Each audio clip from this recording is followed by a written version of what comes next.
Thank you, Cory. Hello, everyone. I hope everyone had a wonderful 4th, and maybe you're continuing on for the rest of this week celebrating. It's good to have everyone here. Good to have those watching at home as well. And we're going to get started with our Prayer of the Child of Love song. So please stand. It's right on the front of your songbook.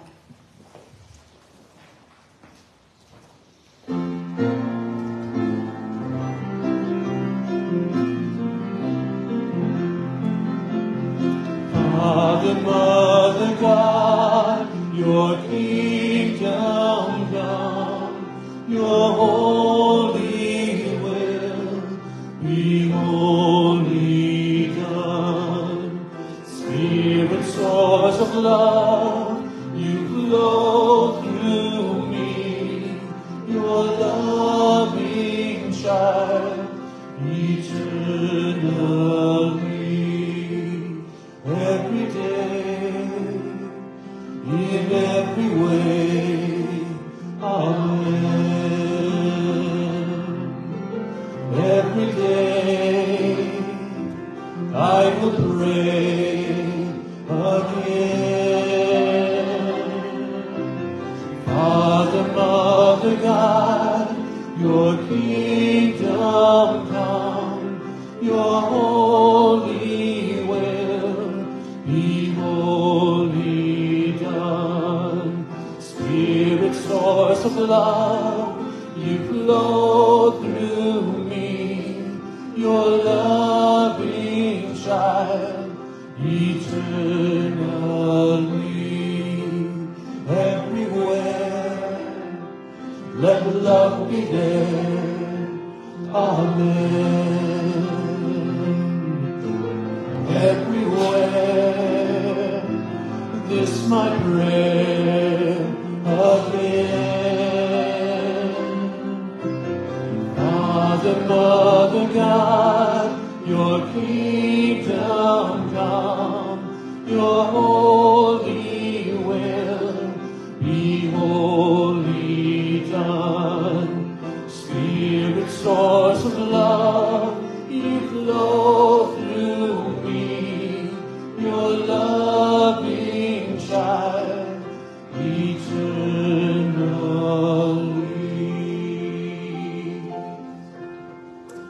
Please be seated.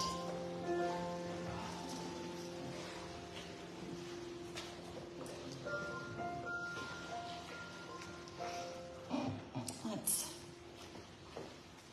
begin to relax. I invite you to close your eyes as we move into the calm and the stillness of this present moment. Let's take 3 deep fellowship breaths together with an audible ah on the out breath, breathing out any stress or tension, worries, thinking. Let's just leave it all for now as we come into this sacred space together. Let's breathe in.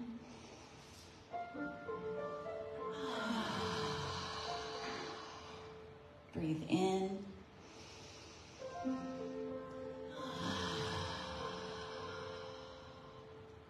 Breathe in.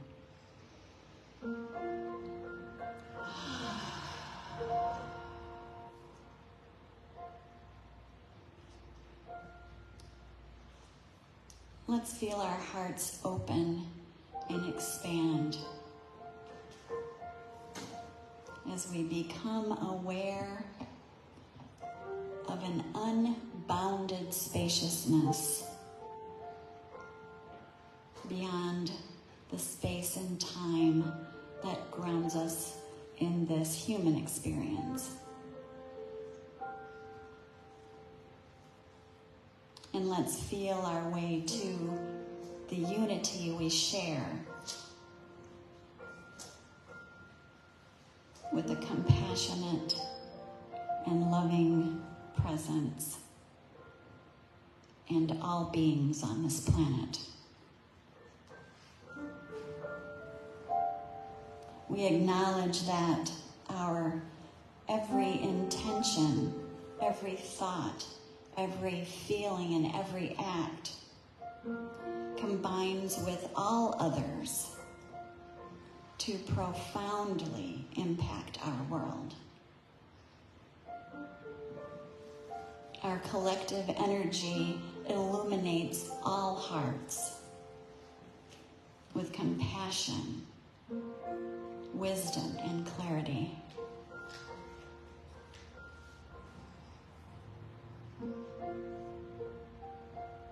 We ground ourselves in unwavering trust and patience. And it is so comforting to remember that there is always a bigger spiritual picture.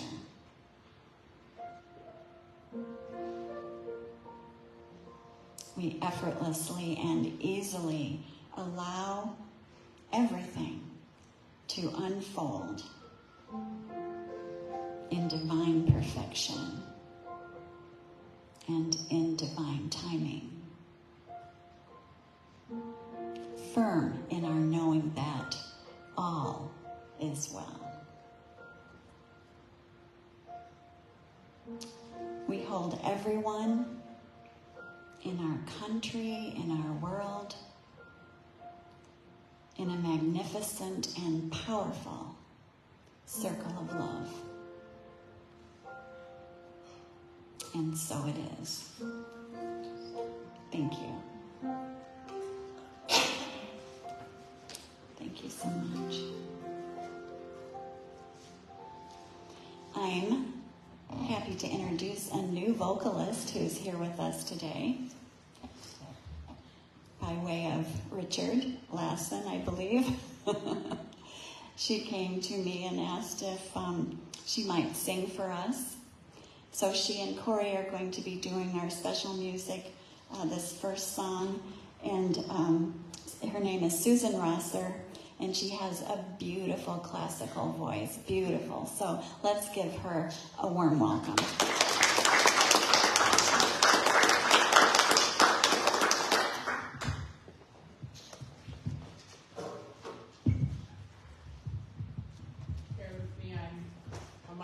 Rookie. Is it working?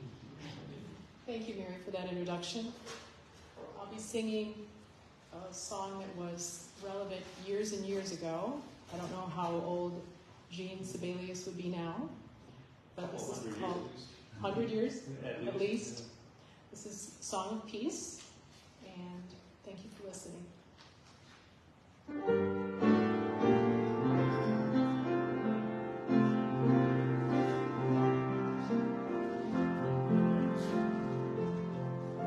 This is my song, O God of all the nations, a song of peace for lands afar.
we're going to sing a song together. So please get out your songbooks again and turn to page 32. Love will guide us. Please stand, and after this song, we will share some love with each other. Hugs and handshakes.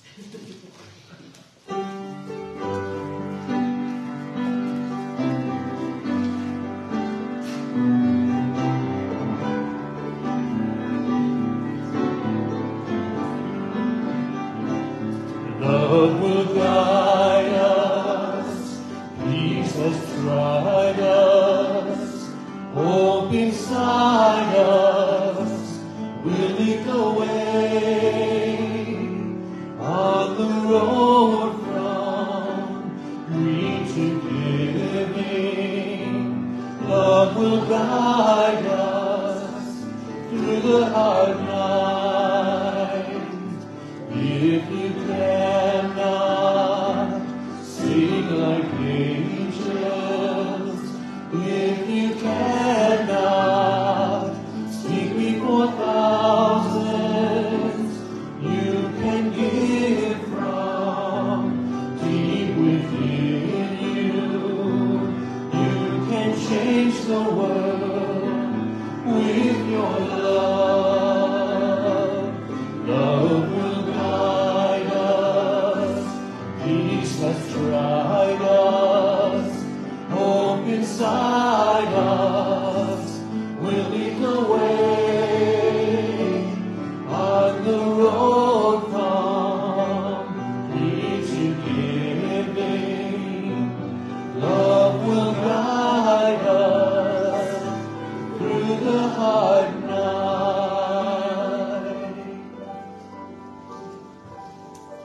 Take some time to hug your neighbor or handshake. Namaste. Hey, Julia. How are you?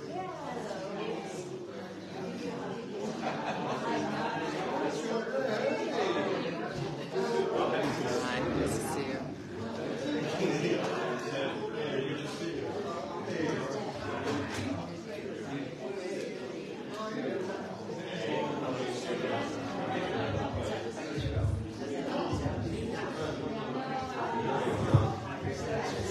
Hey, how are you? Come on a hug. Yeah, me too. Good to see ya. Hey, Sam. Good to see ya.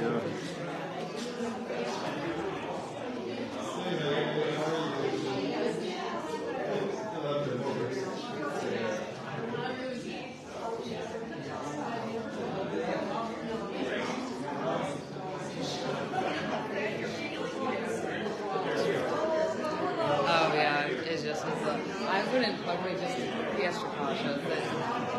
It's so much better though. Like, yeah. You doing well?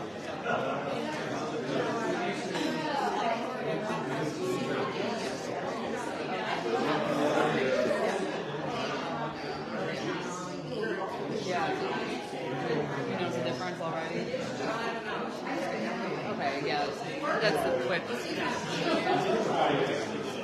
Oh, okay, yeah, that's oh.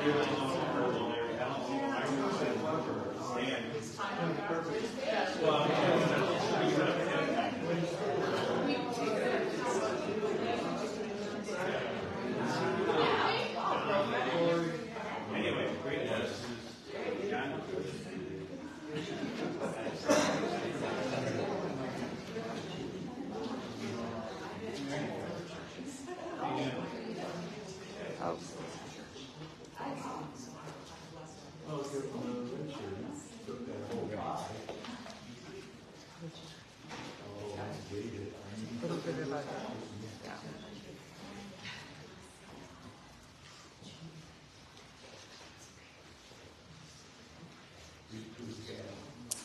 And now I'm going to introduce our speaker for this afternoon, Richard Lassin. We were talking about what would it take to make 2024 our best year ever. And so this is one of the things that he believes is important for our journey through the rest of this year. So let's give Richard a warm welcome.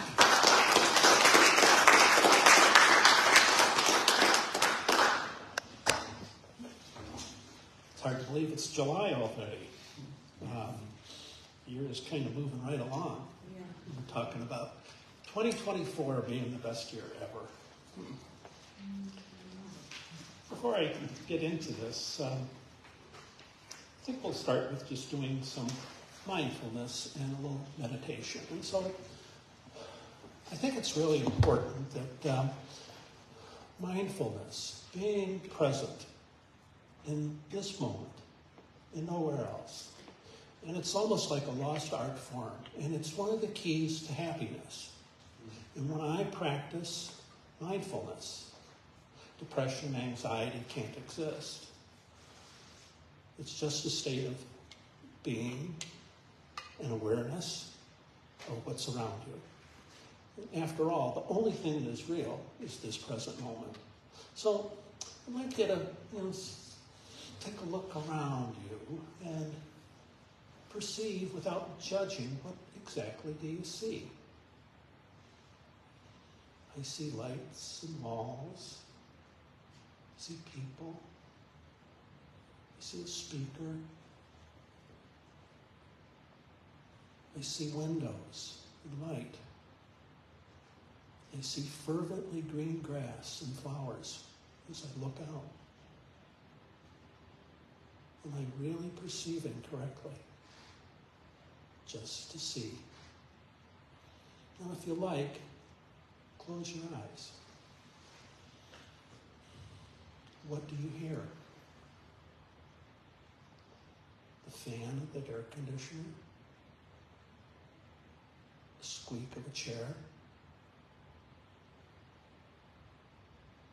The rumble of a car going by?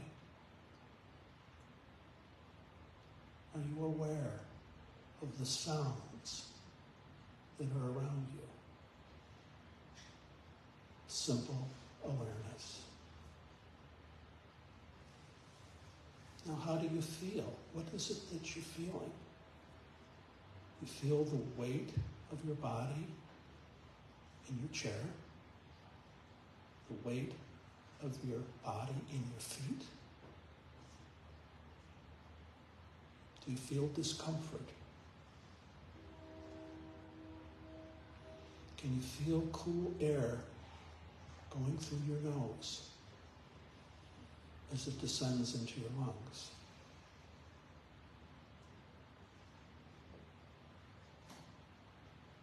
Feel the coolness.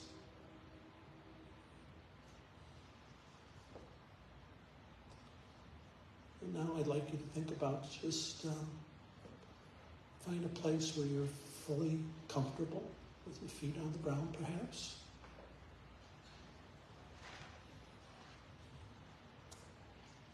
And this meditation is just simply about looking at our self, and just relaxing and focusing upon our breathing. Thoughts may come by and pass through, and we can view them as if they were clouds. And if they get our attention, we can always refocus back to our breathing. Just to be able to inhale and exhale. And when we do this well, we find that there aren't so many thoughts in our mind. There's peace. There can be joy here. This is a space that's always available to us to take the time to feel that peace that comes from the quietness. The Course in Miracles says, in quietness, all things are answered. Just to feel this. Whenever something uneasy comes into your mind, you focus on your breathing. Let it pass. Thoughts and feelings aren't necessarily facts. And to detach from them. To find peace under the conditions you find yourself in.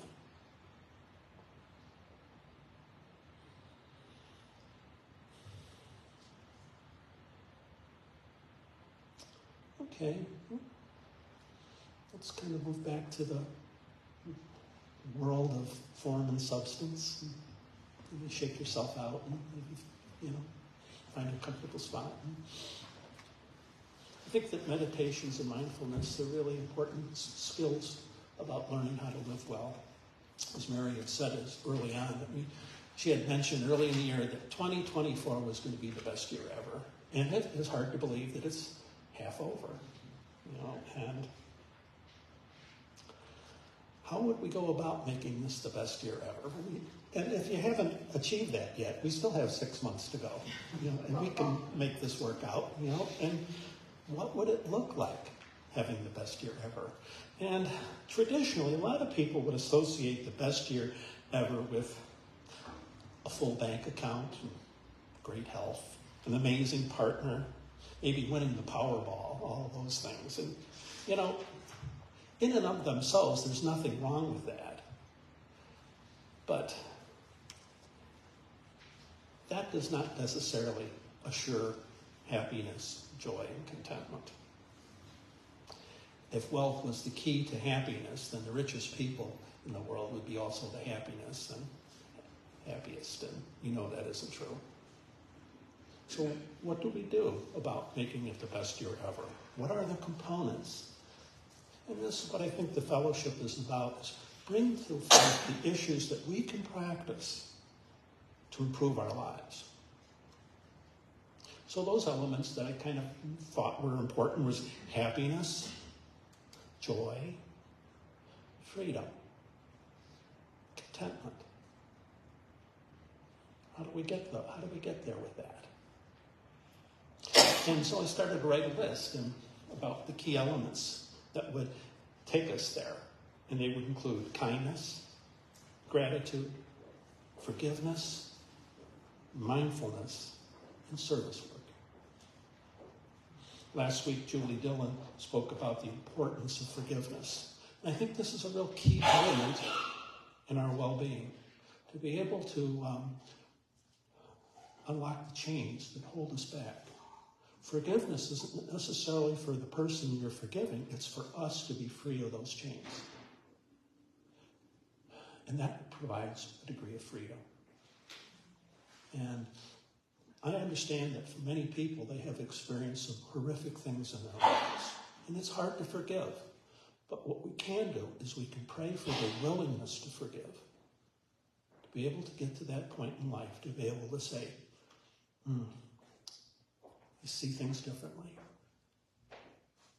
How often, I thought about some of the awful things that happened to me, and yet in time, when I look back, I recognize that it was a blessing, that some of those awful things propelled me in a different direction. So today's talk is about the transformational power of kindness. Is it possible that we can change our lives just by being kind? The definition I looked up, it said, is the quality of being gentle, caring, and helpful. And I might add to this, is that it becomes powerful when we do so without an expectation of a result or a return on what we do. The act of being kindness just for kindness' sake. The last time I spoke here at the fellowship, I talked about the relationship between our attitude and our perception of reality. And can our lives be transformed by simply being kind? Seems pretty simple, not terribly profound, but I have a couple stories that I'll tell you about that. I think there's a little boy, and he came home, from school with a letter for his mom. He couldn't read, and his mom opened the letter and read it to him. And the letter said, "Your son is an amazing individual. He is so talented and bright, we do not have the skill to teach him here. Could you think about keeping him at home?" The little boy beamed, and years later, the little boy became a man, and his mother had passed on. And as he was going through his estate, he found that letter. And the letter said, Your son is so low, he is completely unteachable. And that we do not have the resources to deal with someone with such low functioning skills.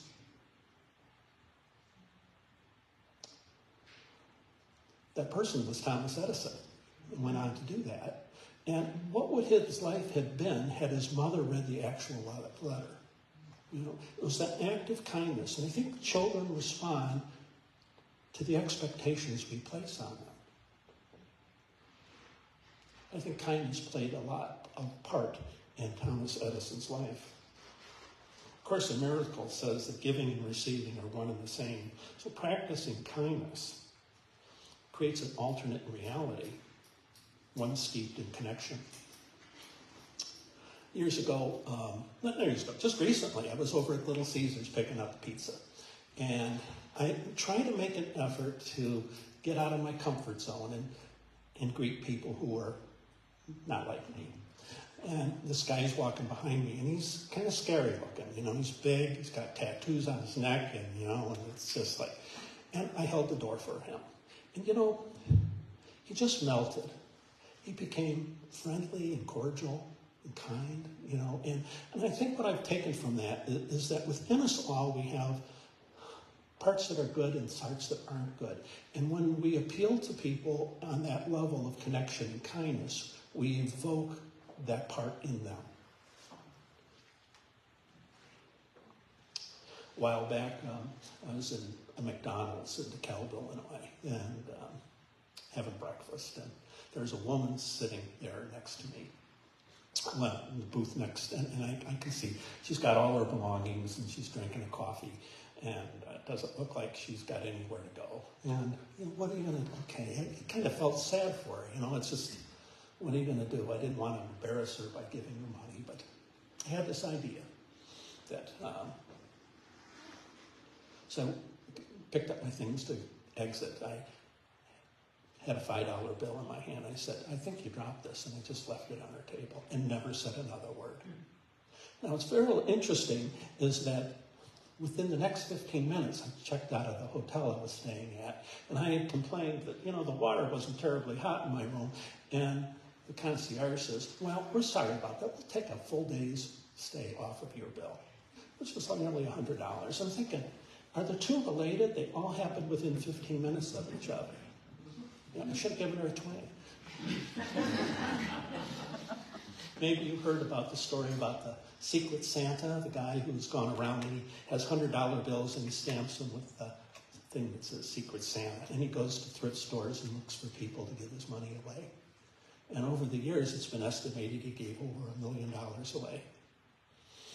Now, the backstory behind that, what people don't know, is that he wasn't always affluent. And he had lost his job, and lost his home, and his last thing, he didn't have gas for his car, it was almost empty. He went to a restaurant, and his plan was to go in there and order a big breakfast and then skip out on the bill.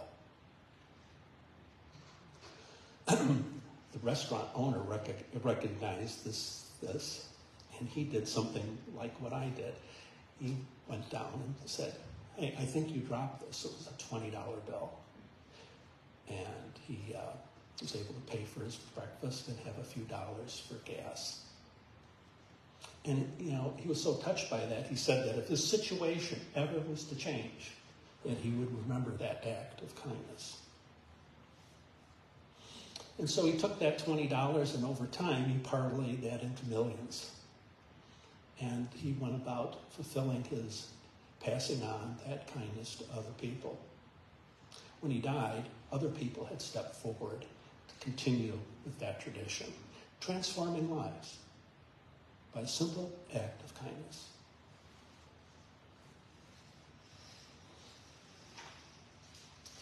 Now, I tried an experiment years ago. I was teaching it in the Lansing School District. And I've talked about this before, and it was, you know, I wasn't broke, but I was moving towards broke. And I had wondered, you know, could I change my financial situation by changing my attitudes about money? Could you do that? You know, and it wasn't great amounts of money, and I had an intermediary act on my behalf. The people went home once they got coupons from Myers or whatever to go buy food. And maybe over the course of the year, it was $1,000 or $2,000 I gave away. And it's just seeing taking care of people when they never got to know who did it. You know, the first 6 or 9 months, not much happened, you know, but I continued with the experiment. But suddenly, you know, something happened in my life, you know, where a business opportunity occurred. And by the end of the year, my income had increased by 16 times. The following year, I retired from teaching. Are the two related? Am I willing to be able to act kind and help somebody? And by doing so, it appears as that giving and receiving are one and the same. That maybe as I help others, I'm helping myself. It's part of a new way of looking at life. And that if we look upon people with disdain, we will see more of that. But if I'm willing to look upon people who are different, and sometimes scary, maybe we can see something different, experience something different. I mean, this country has experienced a lot of strife. And I think anger, resentment, and all the difficulties, that doesn't make things better. And that if we're going to heal this country and our individual lives, it has to start with some basic things like being kind to others within our own circle. By doing so, it transforms ourselves, our experience, and it transforms others. You know, I think people want to be seen. They want to be heard. They know that, you know, they matter. And saying hello to somebody and greeting them, or holding the door, is an important thing to do. You know, sometimes, I mean, kindness also extends to ourselves, and being kind to ourselves and not being harsh critics of who we are. But if we're willing to change our concept about how we interact with one another, we can experience something much different. That guy at the Little Caesars was no longer scary. He seemed like a really nice guy. You know, I don't know what his life is like. But for that instant, we had a connection. I remember one time it was back in the 70s, I worked for a company where we got comp time, and I took 3 months off a year, and I traveled around the country. I was in Natchez, Mississippi, in the springtime walking around. And I remember this African-American gentleman sitting on his shotgun porch, and we talked for about 5 or 10 minutes. I don't even remember his name. You know, but that connection that I had with him, the kindness that went between us, I remember some 35, 40 years later. I think those are the important elements that make for a great year, of being able to extend ourselves out of our comfort zone to help others. Maybe it's something no more than being able to put on a prayer list, you know, people to pray about, that they have a great life, however they would order it, orchestrate it, without expectation of anything in return. To look at someone and say, you deserve a great life, and pray that you have that. That's kindness too. And can we be kind with ourselves? I think in conclusion, I think we all want a great life. You know, we all want great stuff. And if this is truly to be the best year ever, I need to change. I need to be able to bring things into my life that haven't been there before. And anger, resentment, self-righteous indignation do not take me to the greatest year ever. I think we can transform our lives by doing so. And I'll leave you with this quote by Jack Kerouac, the great author. He said, practice kindness all day to everybody, and you will realize you're already in heaven now. Thank you.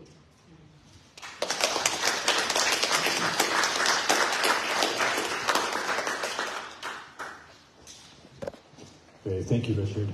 Your words of wisdom. We always appreciate your talks. And let's follow that up with page 35 in the songbooks.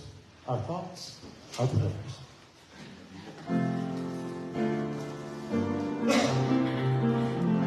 Our thoughts are praise, and we are always praying. Our thoughts are praise. Take charge of what you're saying. Seek a higher consciousness, a state of peacefulness, and know that God is always there. And every thought becomes a prayer.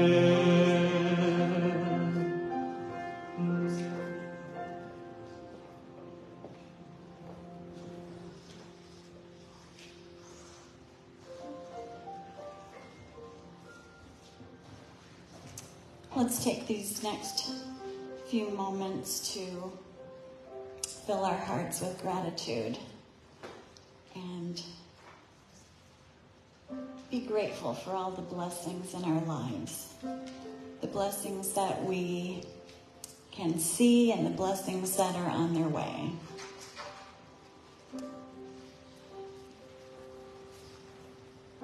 We all appreciate each other and each other's kindness and generosity in this spiritual community. And we all wouldn't be here in this room were it not for your kindness and generosity. So as John comes around with the basket, let's all sing together, I am grateful.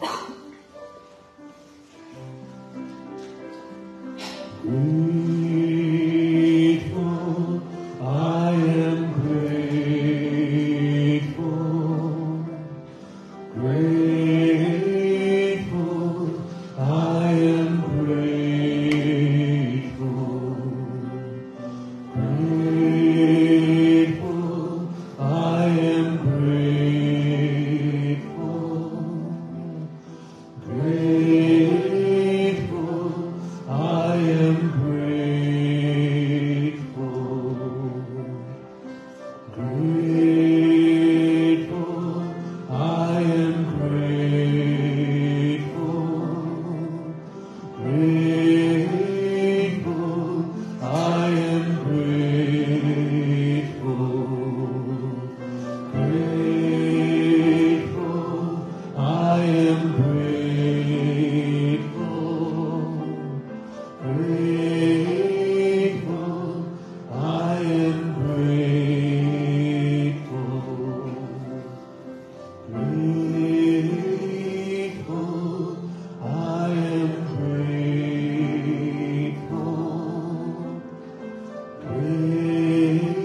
Grateful, I am grateful. And now if you would, please join me as we bless our tithes and offerings by reading the blessing on the front of your bulletin. The light of divine love shines eternally, blessing and multiplying our tithes and offerings. I joyously give, knowing I always have enough to share and to spare. And let's take another moment to close our eyes and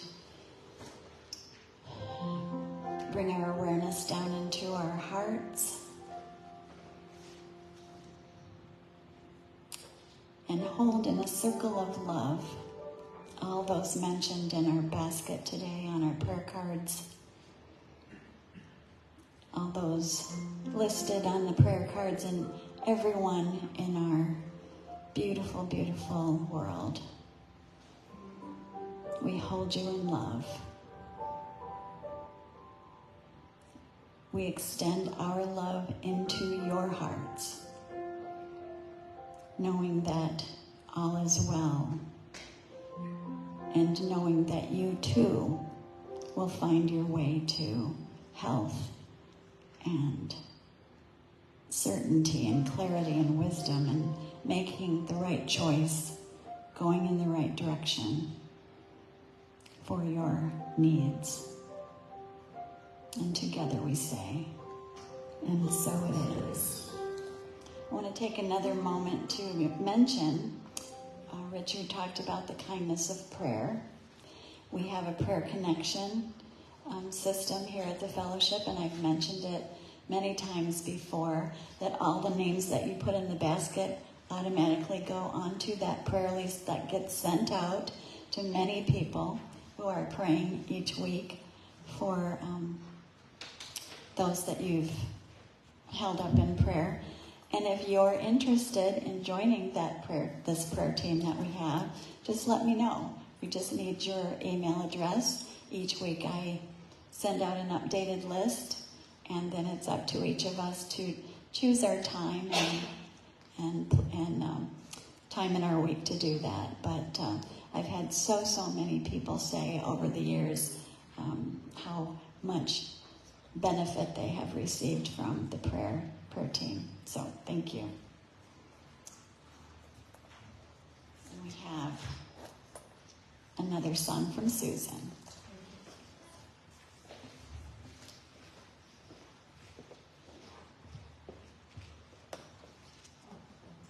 This song I'm pretty sure everyone knows. There's a pretty good movie that Cory's going to watch and Richard watched. Amazing Grace is the name.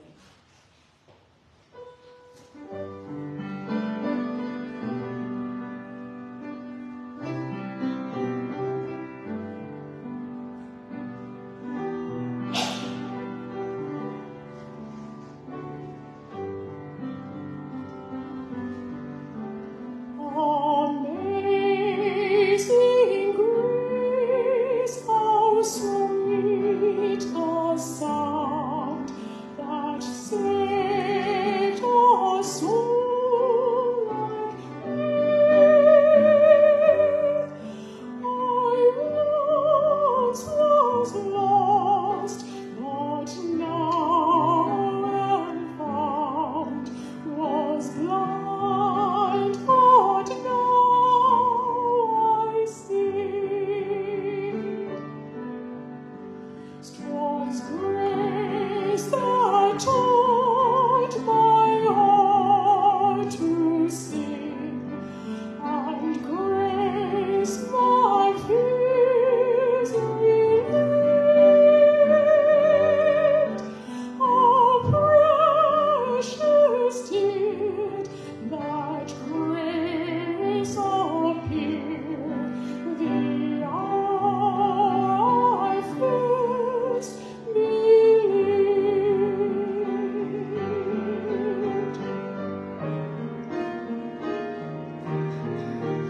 Through many dangers, toils, and snares, I have already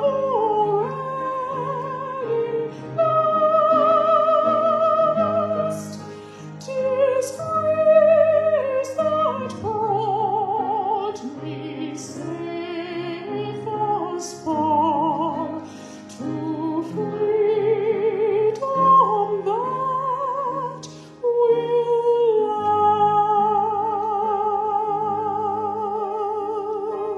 last.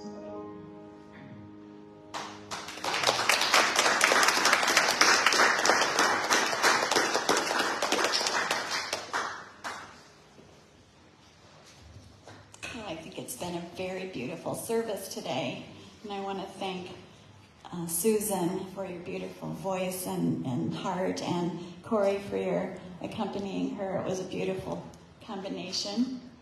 And thank you, Richard, for your message. And thanks to all of you for being here today and joining us today and every Sunday afternoon, where we come together in community to just share our hearts with one another. Thanks to those who are watching virtually as well. And remember, you can always go back and watch the services online on Facebook or our fellowship YouTube channel. I have a few announcements. Death Cafe in July is on Saturday the 20th at 2 p.m. always healing movements with Reverend Julie Dillon on Mondays at 4 p.m. and the new chair yoga class on Thursdays at 4 p.m. And please take a moment to take a look at the healthy living videos that Reverend Barbara Kinsey provides in the e-announcements. They always are really filled with some good things to think about with regard to our health. And just keeping you thinking about the potluck, July 28th, last Sunday of this month. We don't want to forget that. So thank you again, and let's all stand and get into our peace circle and say our closing blessing.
Let this be my joy.